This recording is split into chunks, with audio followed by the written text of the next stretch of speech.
Film के start में हम एक हैप्पी फैमिली को देखते हैं जिसमें एक कपल होता है और इनकी एक छोटी सी बेटी जिसका नाम सिंड्रेला होता है। ये बहुत खूबसूरत होती है। ये फैमिली एक साथ बहुत अच्छा टाइम स्पेंड करते हैं और इनका आपस में बहुत ज़्यादा प्यार होता है। इनका घर जंगल के दरमियान में होता है जो किसी का भी ड्रीम हाउस हो सकता है। दिन गुजरते गए और सिंड्रेला की मदर बीमार हो गई। इन्हें कोई डिजीज़ थी और जल्द ही इनकी डेथ होने वाली थी। वो सिंड्रेला को अपने पास बुलवाती हैं और इसको एडवाइस करती हैं, चाहे मैं आपके पास रहूं या ना रहूं, जो चीज़ें मैंने आपको सिखाई हैं कभी भी ना भूलना। आप अपना और सबका ख्याल रखना और ख़ुद भी खुश रहना। इस दुनिया में मैं रहूं या ना रहूं, लेकिन स्काई से तुम्हें हमेशा देखती रहूंगी। और फिर कुछ दिनों बाद सिंड्रेला की मदर की डेथ हो जाती है।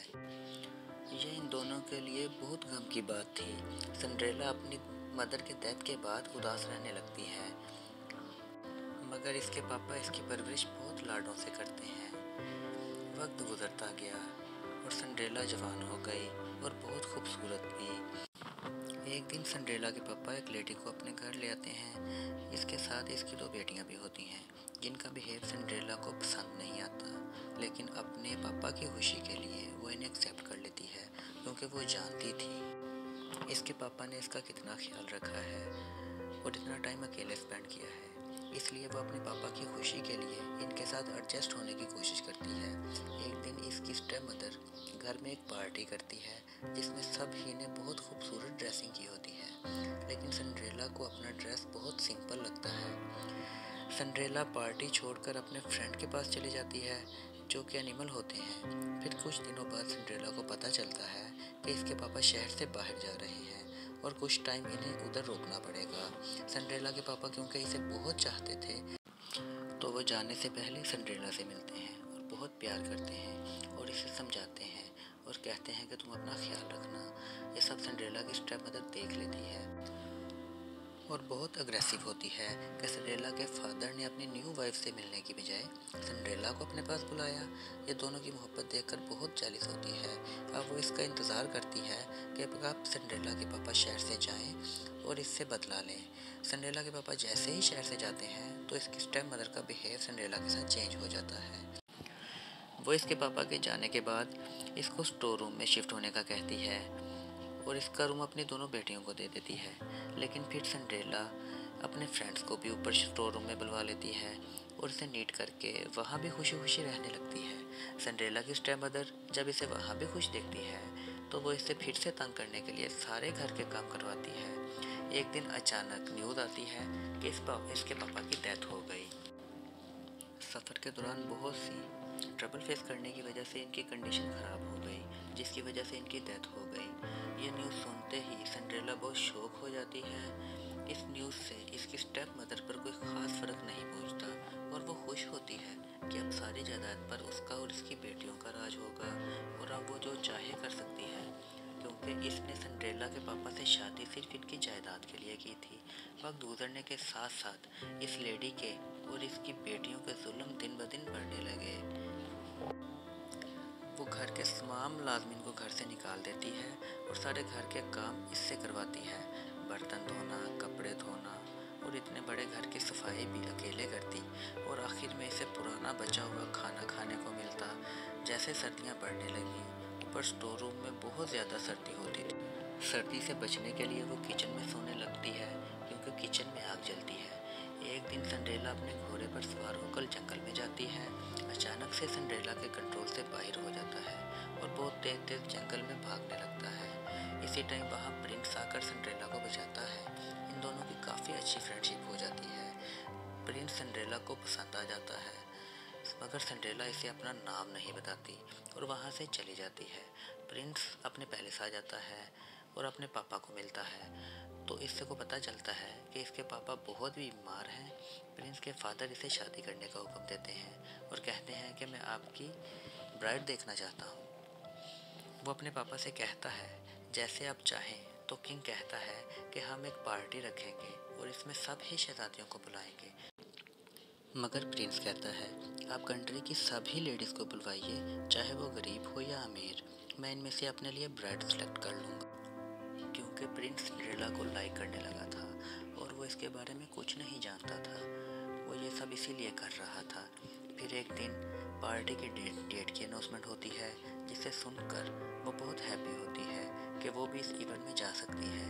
ये बात वो अपनी स्टेप मदर को बताती है, तो वो उसे वहाँ जाने से मना कर देती है और अपनी दोनों बेटियों को इवेंट की तैयारी के लिए कहती है, क्योंकि वो एक लालची लेडी होती है। वो चाहती है कि दोनों बेटियों में से किसी एक की प्रिंस से शादी हो जाए। जब वो देखती है कि इसकी स्टेप मदर इसे अपने साथ इवेंट पर नहीं लेकर जाना चाहती, तो वो उदास होकर ऊपर स्टोर रूम में चली जाती है, जहाँ वो अपने एनिमल के साथ मिलकर अपनी मॉम के ड्रेस की अल्ट्रेशन करती है और इसे मोड़ टच देती है, जिससे इसकी ड्रेस बहुत ही खूबसूरत हो जाती है और वो बहुत ही प्यारी लग रही होती है। इसकी स्टेप मदर इसे देखकर बहुत जलस होती है और इसका ड्रेस फाड़ देती है। इन सब से सिंड्रेला को बहुत दुख होता है और वो बाहर तालाब के पास जाकर रोना शुरू कर देती है और वहाँ से पीछे गार्डन में चली जाती है।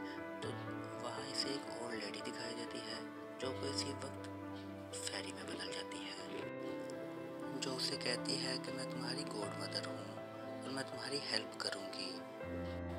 वो अपने मैजिक से रैट को हॉर्स और पम्पकिन को एक गैरेज बना देती है और इसके पेट को इसका सर्वेंट बना देती है। अब बारी होती है इसके ड्रेस की, तो इसे बहुत खूबसूरत आइस ब्लू कलर का ड्रेस देती है और इसे पहनने के लिए क्रिस्टल के शूज़ देती है। और फिर फेरी गॉड मदर इस पर मैजिक करती है ताकि इसकी मदर और इसकी सिस्टर इसे पहचान ना सकें। फिर सिंड्रेला कैरेज में बैठकर कैसल की तरफ निकल जाती है। सिंड्रेला जब कैसल पहुंचती है तो वहां इवेंट स्टार्ट हो चुका होता है। वो वहां पहुंचकर बहुत खुश होती है और प्रिंस भी इसे देखकर बहुत ज़्यादा खुश होता है, क्योंकि वो तो इसी का वेट कर रहा होता है। पार्टी में मौजूद सभी लोग सिंड्रेला को देखने लगते हैं। प्रिंस सिंड्रेला को बुलाता है और इसके साथ डांस करने लगता है। इसकी स्टेप मदर भी इसे पहचान नहीं पाती, क्योंकि फेरी ने इस पर मैजिक किया होता है। ये दोनों डांस करते करते एक सेपरेट जगह पर आ जाते हैं, जो कि एक सीक्रेट होता है, जहाँ पहले कोई भी नहीं आया था। वो बहुत खूबसूरत होता है और इसमें एक पिंग होती है और प्रिंस इसे पिंग में बिठाकर झुलाने लगता है। इसी वक्त सिंड्रेला का शूज उतर जाता है, तो प्रिंस इसे वो शूज़ अपने हाथ से पहनाता है। वो इसकी खूबसूरती की तारीफ़ करता है कि आप बहुत खूबसूरत हैं, आप आज से पहले कहाँ थी, आप कहाँ से आई हैं, और कहीं की प्रिंसेस तो नहीं। इससे पहले कि वो शहजादे को कोई जवाब देती, इसे याद आता है कि 12 बजे ये मैजिक जो फेरी ने इस पर किया था ख़त्म हो जाएगा, हर चीज़ अपनी असल हालत में आ जाएगी। वो तेज़ी से बाहर जा रही होती है। कैसल में इसकी मुलाकात किंग से होती है, तो वो इसे कहती है आपका बेटा बहुत अच्छा इंसान है। किंग भी सिंड्रेला से बहुत अच्छे से बात करता है। सिंड्रेला किंग को भी पसंद आती है। सिंड्रेला बहुत तेज़ी से वहाँ से चली जाती है। जब सिंड्रेला सीढ़ियों से नीचे की जानिब जा रही होती है तो इसका एक शूज़ उतर जाता है। वो जल्दी से गैरेज में बैठ जाती है और प्रिंस भी इसके पीछे तेज़ी से इसे रोकने के लिए आ रहा होता है। वो सीढ़ियों से सिंड्रेला का शूज़ उठाता है और अपने सिपाहियों को इसके पीछे जाने का कहता है और हुक्म देता है कि इस लड़की को मेरे पास लाओ।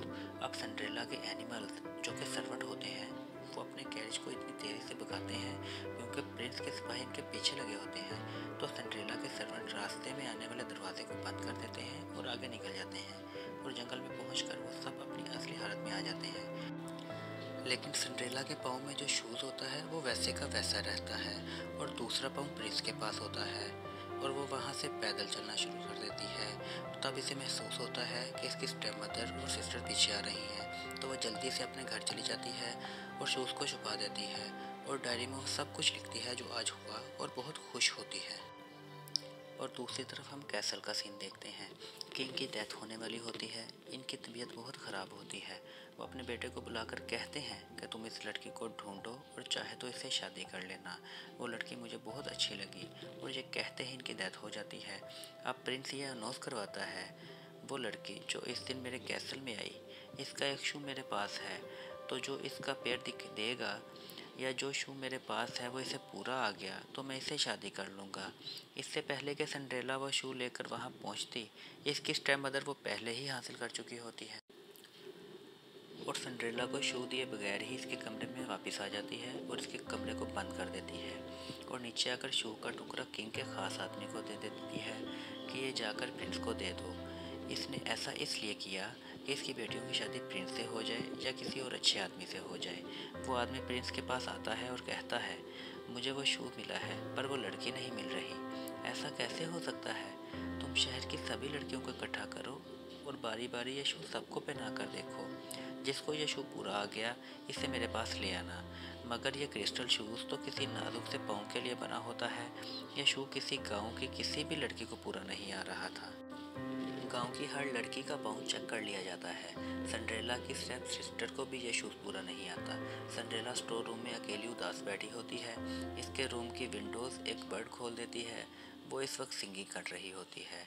इसकी सिंगिंग की आवाज़ नीचे जाने लगती है जहाँ प्रिंस के सोल्जर और इसका एक ख़ास आदमी खड़ा होता है जो इसकी आवाज़ सुन लेता है।